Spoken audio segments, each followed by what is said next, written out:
driver.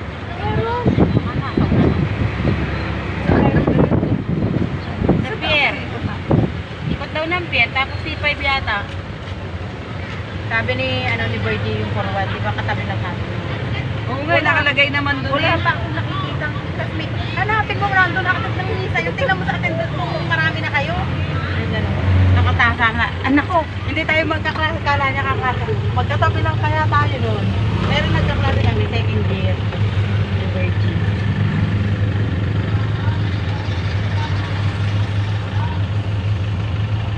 Dapat nilalawik niyo ang... Hoy, mga classmate, mag-ano muna kayo? Mag-hi. Hi! Hi! 30 years na kami!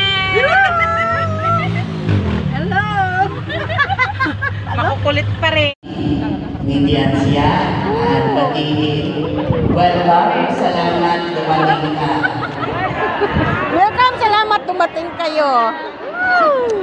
Welcome po sa ating pagdiriwang. Tanilayan ang kaganahan ng ating pagtitipon ngayon. Tayo ay magpapit sa Diyos. Sa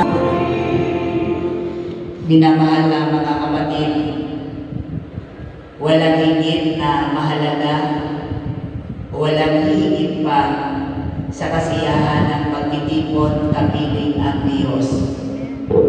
Kaya nga sa ating pagsisimula ng pagsasama-sama, minarapat nating kilalanin na ang Diyos ang nagtakda ng lahat ng ito. Upang tayo maging karapat-dapat sa banal na pagdiriwang, aminin muna natin ang aming mga kasalanan. Humingi tayo sa Diyos ng awa at kapatawaran. Sumainyo ang Panginoon.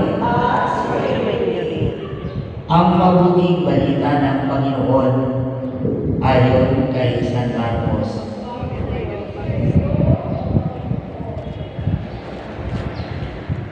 Noong panahon iyon, sinabi ni Jesus sa kanyang pagtuturo, mag-ingat kayo sa mga eskriba na mahilig maglakad.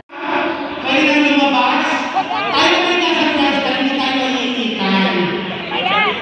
Amen, hindi ka mahihigitan doon. Oo,